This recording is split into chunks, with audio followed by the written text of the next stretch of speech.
Hello everyone, my name is Deepak Singh. I am from Mechanical Engineering Department of Bhimrao Ambedkar University, Lucknow. I am here to present my topic on the subject theory of machines, and my today's topic is static force analysis. तो हम लोग जब static force analysis की बात करते हैं then static force analysis होता क्या है, इस लेक्चर में मैं आपको डिलीवर करूंगा कि स्टैटिक फोर्स एनालिसिस होता क्या है, हम स्टैटिक फोर्स एनालिसिस का क्यों इस्तेमाल करते हैं और कहाँ पे इस्तेमाल करते हैं। साथ ही साथ इस स्टैटिक फोर्स एनालिसिस से जुड़े हुए और जो रिलेटेड टर्म्स हैं उसके बारे में भी आज हम इस लेक्चर में डिस्कस करेंगे। तो सबसे पहले हम जानते हैं what is the static force analysis. So look, जहाँ पे भी if there is a acceleration in any machine component, वहाँ पे इनर्शिया फोर्स जनरेट होते हैं due to the masses of the component, और वो inertia force if the magnitude of that inertia force are small as compare to the externally applied load, then the inertia forces can be neglected during the analysis of the mechanism. So such type of analysis are known as static force analysis. जैसे कि मैं बात करूँ कि अगर कोई भी machine component में जब भी मोशन होता है तो वहाँ पे एक इनर्शिया फोर्स जनरेट होता है उस मशीन कंपोनेंट के मास की वजह से, और वो इनर्शिया फोर्स अगर बहुत कम है, जो कि बाहर से अप्लाइड लोडों से बहुत कम है, बाहर से जो अप्लाइड लोड हो रहे हैं, तो हम उस इनर्शिया फोर्स को नेग्लेक्ट कर देते हैं और उस तरीके की एनालिसिस को जिसमें कि हम इनर्शिया फोर्स को कंसीडर नहीं करते हैं उसको हम लोग कहते हैं स्टैटिक फोर्स एनालिसिस।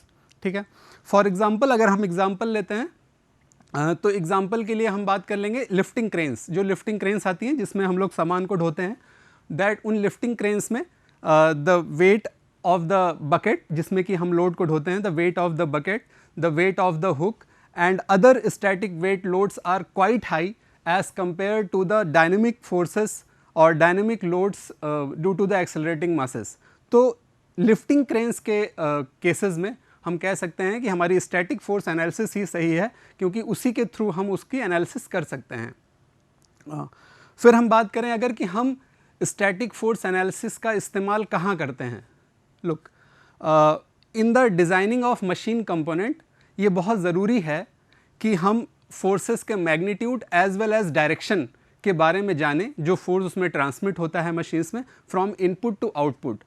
तो this analysis, static force analysis, helps in selecting the proper sizes of the component in order to withstand the stresses produced in them। यानी जो उसके अंदर इन forces की वजह से जो stress produce होता है, उस stress को bear करने की जो क्षमता होती है उसको हम static force analysis के थ्रू कैलकुलेट करते हैं। तो जैसे कि हम बात करें, अगर हमने कोई मशीन कंपोनेंट चूज़ किया या उसको सेलेक्ट किया तो उसका साइज़ जो है वो प्रॉपर नहीं है, if it is not in the proper size, तो क्या होगा, हमारा मशीन कंपोनेंट फेल हो जाएगा ड्यूरिंग द ऑपरेशन। या फिर अगर हमने ऐसा कंपोनेंट लिया जिसका स्ट्रेंथ बहुत ज़्यादा है, तो वो हमारा कंपोनेंट जो मार्केट में जो अदर कंपोनेंट्स हैं उसके कंपैरिजन में ड्यू टू द कॉस्ट और ड्यू टू द वेट वो उसकी कंपैरिजन में compete नहीं कर पाएगा। That's why हमको proper selection of the machine component पता चलता है due to the static force analysis. Okay, so this is the static force analysis. Now in the second slide, the second slide says the static equilibrium. What is the static equilibrium? Static equilibrium, a body is in static equilibrium if it remains in its state of rest or uniform motion. This is also Newton's second law, Newton's first law. Newton's first law क्या कहता है? Newton's first law कहता है if a body is in a state of rest then it will tend in its state of rest, or if it is in a state of motion then it tends to keep in motion until and unless external forces are applied on it. तो जैसे कि Newton's first law की अगर हम लोग बात कर रहे हैं तो न्यूटन्स फर्स्ट लॉ है कि अगर कोई बॉडी या कोई भी बॉडी अपनी विराम अवस्था या फिर अपनी गति की अवस्था को जब तक कायम रखती है जब तक कि उसके ऊपर कोई बाह्य बल नहीं लगाया जाता है, तो ये हमारा न्यूटन्स फर्स्ट लॉ। अब अगर हम इसके एग्जाम्पल की बात करें, न्यूटन्स फर्स्ट लॉ के एग्जाम्पल की बात करें, तो न्यूटन के फर्स्ट लॉ का एग्जाम्पल, एक सिंपल एग्जाम्पल हम बात करते हैं, the earth is rotating around the sun. If the earth is rotating around the sun it means that there will be any pulling force जो कि अर्थ को सन के अराउंड रोटेट कर रहा है, तो वो पुलिंग फोर्स क्या होगा, either it will be a gravitational force और इलेक्ट्रोमैग्नेटिक फोर्स और समथिंग एल्स। वो हम लोग देखें तो वो हम लोग देखते हैं from the application of Newton second law. Newton second law क्या कहता है, न्यूटन सेकेंड लॉ कहता है F is equal to ma, okay, and when there is a uniform motion, we are talking about the uniform motion. The uniform motion A is what, A is dv upon dt, and for uniform motion the change in velocity is 0. It means that A is equal to 0. It means that F is equal to 0. इसका मतलब क्या हुआ कि जब हम uniform motion लेते हैं उस समय हमको एक्सटर्नल फोर्स की ज़रूरत नहीं पड़ती है। इसका मतलब यह है when the earth is rotating around the sun with uniform motion, so there is a no need of any pulling force or any external force. This is the best example for Newton's first law of motion, or we can say static equilibrium. Okay. Now there is a few condition for static equilibrium. Static equilibrium के लिए कुछ conditions होती हैं। पहली condition जैसे है vector sum of all the forces acting on the body is 0. मान लो एक body है, उस बॉडी के ऊपर कई सारे फोर्सेस लग रहे हैं, suppose there is a body, उसके ऊपर कई सारे फोर्सेस लग रहे हैं, ठीक है, then the vector sum of all the forces, ये जितने भी फोर्सेस हैं इनको हम लोग जोड़ देते हैं, suppose F1 plus F2 plus F3 plus up to end is equal to 0. It means that summation of forces is equal to 0. It is the first condition. Second condition says that vector sum of all the torque, vector sum of all the torque or movement acting on the body is 0. It means that अगर उस body के ऊपर जो भी movement लग रहा है, movement is what, force into perpendicular distance, उस बॉडी के ऊपर जितना भी मूवमेंट लग रहा है इज इक्वल टू 0 होगा. That means summation of T is equal to 0. It is written summation of T is equal to 0. अगर हम बात करते हैं कि मान लो 2D ऑब्जेक्ट है, 2D ऑब्जेक्ट है, then for force it is a summation of forces in x direction is equal to 0 against summation of forces in y direction is equal to 0, and this movement is there. So that for static equilibrium there are two conditions. दो conditions ये हैं कि the vector sum of all the forces acting on the body is 0 and the vector sum of the movement acting on the body is 0. Okay, this is a static equilibrium. Now next slide. Equilibrium of two force member.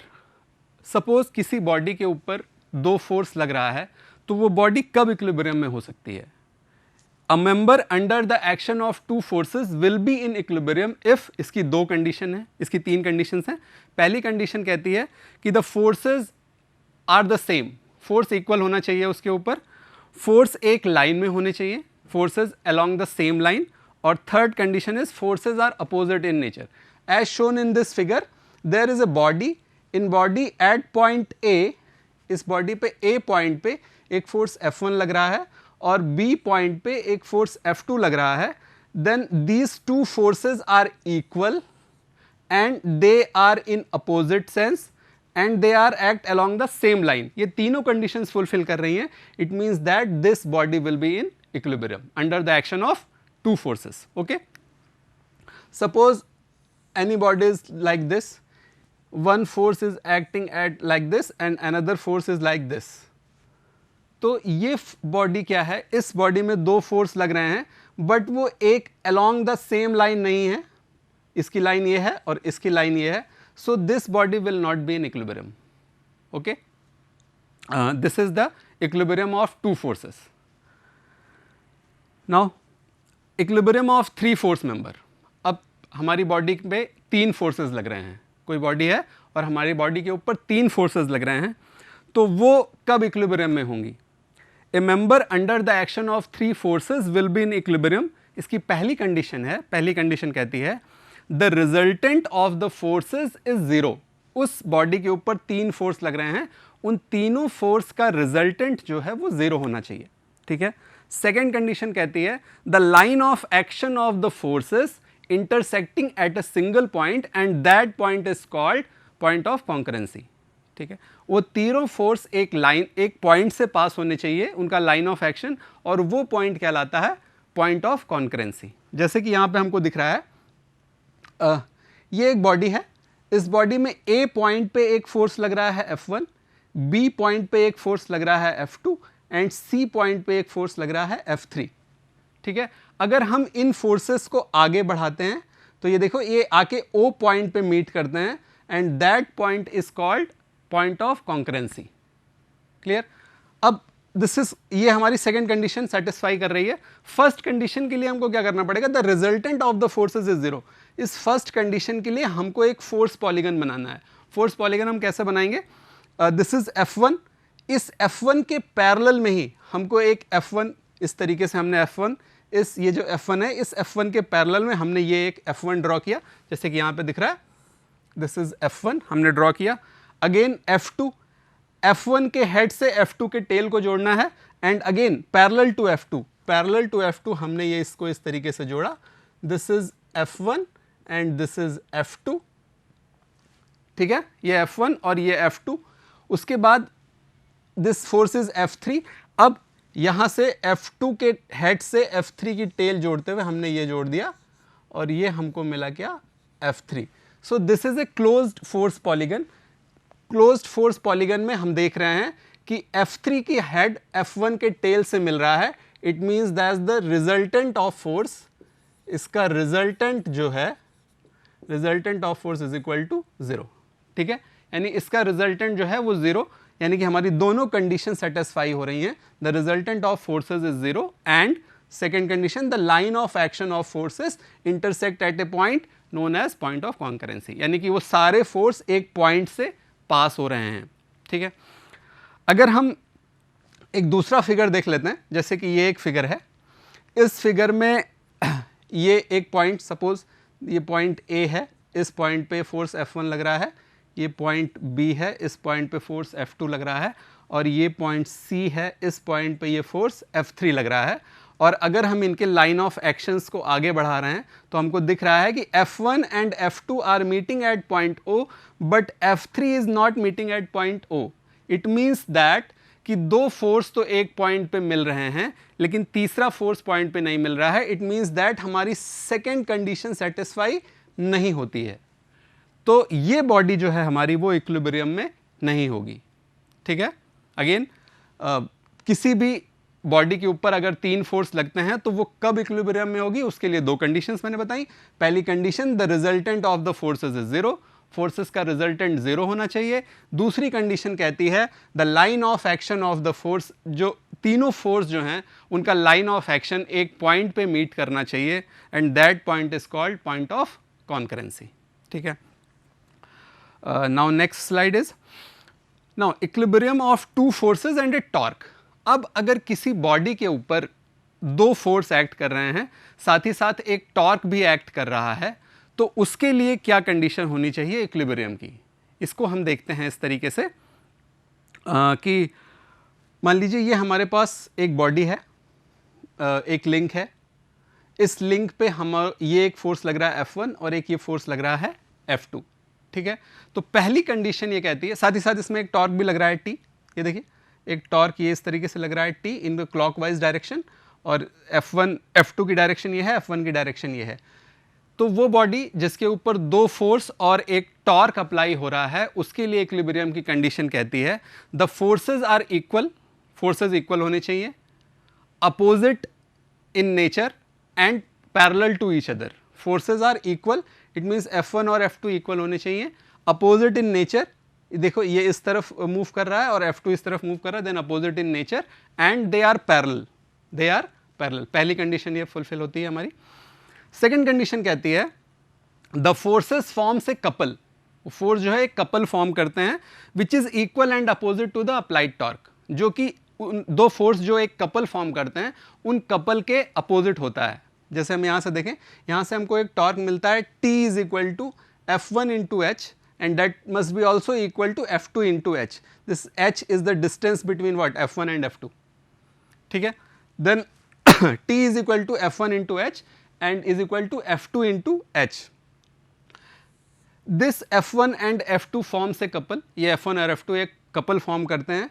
वो couple क्या करता है, इस ring को इस direction में move करने की कोशिश करता है, and that direction is what, clockwise. Then T is in anti clockwise direction, sorry T is in clockwise direction and the couple formed by F1 and F2 is in anti-clockwise direction. तो हमारी दूसरी condition भी fulfil करती है. The force F1 and F2 they forms a couple and that couple is in a anti-clockwise direction as the torque is in clockwise direction. ठीक है, ये हो गया हमारा equilibrium of two forces and A torque. यानी किसी body पे अगर दो फोर्स और एक टॉर्क लग रहा है तो वो इक्विलिब्रियम में तब होंगे जब पहली कंडीशन फुलफिल करती है कि forces are equal, parallel in direction and opposite in nature. और सेकंड पॉइंट कहता है हमारा the forces forms a couple. वो फोर्स जो कपल फॉर्म करते हैं वो कपल की डायरेक्शन टॉर्क की डायरेक्शन के अपोजिट होती है. Now the next slide is free body diagram. तो फ्री बॉडी डायग्राम की जब हम बात करते हैं तो फ्री बॉडी डायग्राम क्या है? Free body diagram is a sketch और डायग्राम. ये किसी भी मशीन कंपोनेंट या किसी भी हम बात कह रहे हैं मैकेनिज़्म के लिए, किसी भी मैकेनिज़्म के लिए फ्री बॉडी डायग्राम एक डायग्राम है जो उसके कंपोनेंट पे अलग अलग कितना फोर्स अप्लाई हो रहा है ये चीज़ बताता है. जैसे कि कोई भी मशीन कंपोनेंट है उस पर कई सारे फोर्सेस लग रहे हैं, तो उनके अलग अलग मेंबर्स पे जब हम देखेंगे कि कितना फोर्स अप्लाई कर रहा है और उनको जब हम अलग अलग इंडिविजुअली ड्रॉ करते हैं तो वो होता है free body diagram. In the free body diagram it is a sketch or diagram of a part isolated from the mechanism in order to determine the nature of the forces acting on it. मतलब अलग अलग member पे क्या force लग रहा है, जब इसको हम देखते हैं तो वो फ्री बॉडी डायग्राम के थ्रू देखते हैं. जैसे कि एक एग्जांपल दिया हुआ है, नेक्स्ट स्लाइड में एक एग्जांपल दिया हुआ है, ए 4 bar mechanism shown in the figure 4. उस पर हमको क्या करना है, एक 4 बार मैकेनिज्म है, उसमें हमको फ्री बॉडी डायग्राम अलग अलग मेंबर्स पे उसके कैलकुलेट करना है, मेंबर 2, 3 और 4 पे, और हर मेंबर जो है वो इंडिविजुअली इक्विलिब्रियम में है. ठीक है, तो अब हम नेक्स्ट स्लाइड देखते हैं जिसमें कि हमको फ्री बॉडी डायग्राम के बारे में बताना है, फ्री बॉडी डायग्राम कैलकुलेट करना है कि फ्री बॉडी डायग्राम हम कैसे बनाते हैं किसी भी मेंबर के लिए. जब हमको फ्री बॉडी डायग्राम बनाना है तो वो हम कैसे बनाते हैं वो हम देखते हैं नेक्स्ट स्लाइड में एक एग्जाम्पल के साथ. वो ये है एग्जाम्पल. इस एग्जाम्पल में देखिए हमारे पास एक ये 4 बार मैकेनिज्म है जिसमें हमारे पास member, this is member first, ये फिक्स मेंबर्स हैं, then member 2, member 3 and member 4. ठीक है, तो ये हमारे पास इसके 4 अलग लिंक हैं. हमको 2, 3 और 4 पे 2, 3 और 4 पे कितने फोर्सेस अप्लाई कर रहे हैं ये हमको जानना है. इसका हम फ्री बॉडी डायग्राम बनाएंगे और हमारे ये मेंबर अलग अलग इक्विलिब्रियम में हैं. ये सारे member 2, 3, 4 individually they are in equilibrium. तो हम लोग कैसे कैलकुलेट करेंगे, कैसे बनाएंगे इसका फ्री बॉडी डायग्राम, ये हम लोग यहाँ पे देखते हैं. तो पहले हम लोग देखते हैं कि इन मेंबर्स पे अलग अलग क्या फोर्स लग रहे हैं. ठीक है, तो सबसे पहले हम लोग बात करते हैं जैसे मेंबर 4 है, तो मेंबर 4 के ऊपर एक ये फोर्स लग रहा है F, जो कि हमको गिवन है. दूसरा फोर्स देखिए जो 4 के ऊपर लगे, क्योंकि 4 3 से कनेक्टेड है तो 4 के ऊपर C पॉइंट के पास एक फोर्स लग रहा होगा and that is F34. That is what, F34. उसके बाद D पॉइंट के पास F पे एक फोर्स लग रहा होगा and that will be F14. It means that कि F पे 3 फोर्सेस लगते हैं, मेंबर 4 पे 3 फोर्सेस लगते हैं. एक है F, दूसरा F34 और तीसरा है F14. ठीक है, ये फोर्स लग रहा है मेंबर 4 के ऊपर. ओके, नाउ हम बात करते हैं मेंबर 3 की. मेंबर 3 जो है उसमें 2 फोर्स मेंबर है, वो 2 फोर्स मेंबर है. मेंबर 3 पे हम देखेंगे there are 2 forces, 1 at B and 1 at C.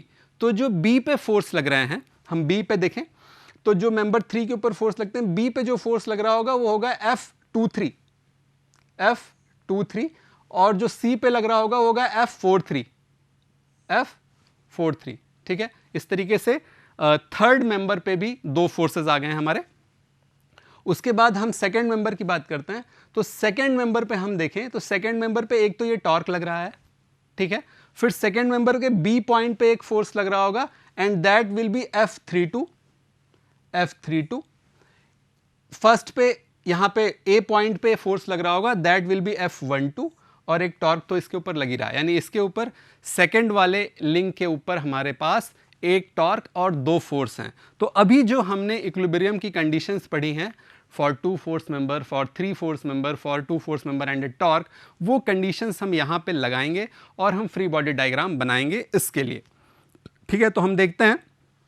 हमने पहले लिंक 4 लिया, ये लिंक हमने 4 लिया, देखिए ये लिंक हमने 4 लिया, link 4, this is point D and this is point C. ठीक है, जब हमने लिंक 4 लिया, पॉइंट डी और पॉइंट सी, इस फोर्थ मेंबर पे हमको केवल एक फोर्स पता है, which is F, which is what, this is F, ये हमको एफ पता है यहाँ पे।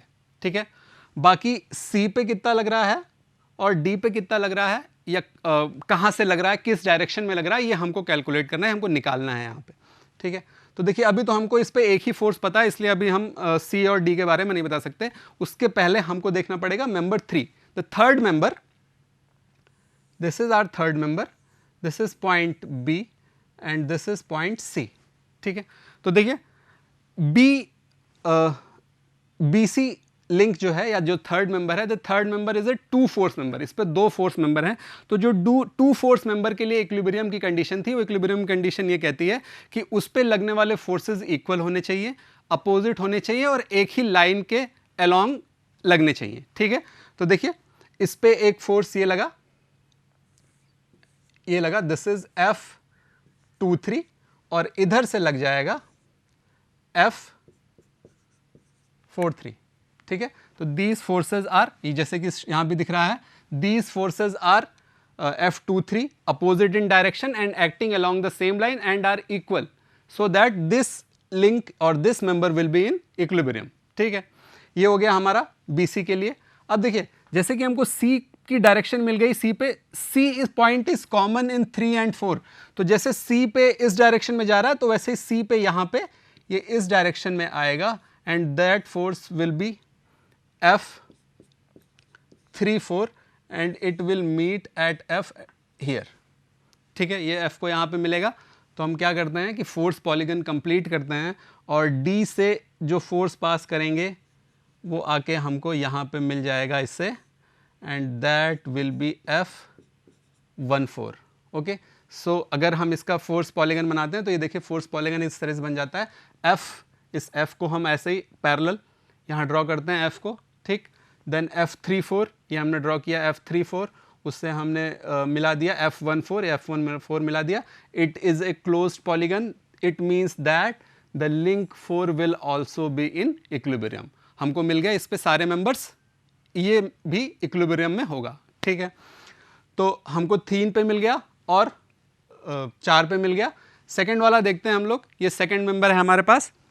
सेकंड मेंबर में देखिए जैसे B point is common in 3 and 4, तो जैसे B पे यहाँ F23 लग रहा था, F32 ये अपोजिट डायरेक्शन में एक्ट कर जाएगा, दिस इज F32। ठीक, उसी तरीके से A पॉइंट पे इसके अपोजिट लगना है, तो F12, because it is a 2 force member with A torque, एक टॉर्क इस डायरेक्शन में लग रहा है, सो दैट हमको यहाँ से दिखता है कि यहाँ से F32 इस डायरेक्शन में जा रहा है, F12 इधर आ रहा है। They are equal and opposite in nature, they are equal and opposite in nature, and what, with a torque, so that we can get T is equal to F12 into H is equal to F32 into H, and from here we can get F23 is equal to F43 is equal to F34 is equal to F32. So this is the free body diagram for this 4 bar mechanism. Okay, now next is principle of superposition. Principle of superposition क्या कहता है कि अगर कुछ forces के combined effect को किसी एक फोर्स के इफेक्ट के थ्रू हम रिप्लेस कर देते हैं, that is called the principle of superposition. For example, suppose कोई बोट है और वो ओशन के में ट्रेवल कर रही है, अचानक से वो ब्रेक डाउन हो जाती है, और हम क्या करते हैं, उसके 2 एंड पे रोप लगा के उसको इस तरीके से पुल करते हैं, तो हम देखेंगे कि ये बोट एक स्ट्रेट लाइन में मूव करेगी, it means that the combined effect of these two forces will be equal to होगा इस सिंगल फोर्स के इफेक्ट के। That is the principle of superposition. और इसको हम लोग इस प्रिंसिपल ऑफ सुपरपोजिशन के लिए हम लोग एक न्यूमेरिकल देखते हैं, एक प्रॉब्लम सॉल्व करते हैं प्रिंसिपल ऑफ सुपरपोजिशन के लिए। तो जैसे कि एग्जांपल दिया हुआ है, एक क्वाटरनरी लिंक है ABCD under the action of forces F1, F2, F3 and F4 acting at different points A, B, C, D respectively. The link is in static equilibrium. Okay, तो हमको कैलकुलेट करना है ये हमारे पास फिगर है, इस figure में हमारे पास ये प्रॉब्लम है, ये लिंक है ABCD, क्वाटरनरी लिंक है। A पे फोर्स F1 एक्ट कर रहा है एंगल 30 पे, D पे फोर्स F4 एक्ट कर रहा है एंगल 30 पे, B पे फोर्स F2 एक्ट कर रहा है एंगल 30 पे। देन F3 हमको कैलकुलेट करना है और हमको F2 कैलकुलेट करना है, ठीक है। तो इसके लिए हम लोग क्या करते हैं, देखो एक कन्फिग्रेशन डायग्राम बनाते हैं, लिंक के साइजेस दिए हुए हैं, उस कन्फिग्रेशन डायग्राम में हम लोग क्या करते हैं, इनको आगे इसके एक्सटेंड करते हैं, आगे इसको आगे एक्सटेंड करते हैं, एक पॉइंट O पे आके मीट करता है, ठीक है। तो F1 और F2 को हम रिप्लेस कर देते हैं। अगर हम इसका पॉलीगन बनाते हैं तो इस तरीके से पॉलीगन बनेगा, दिस इज F1। वो पॉलीगन हम इसमें देख लेते हैं नेक्स्ट फिगर में। ये देखिए, अगर हम लोग A और D को एक्सटेंड किया, वो आके यहाँ पे मिला, तो ये एक पॉलीगन बनाया, दिस इज F1।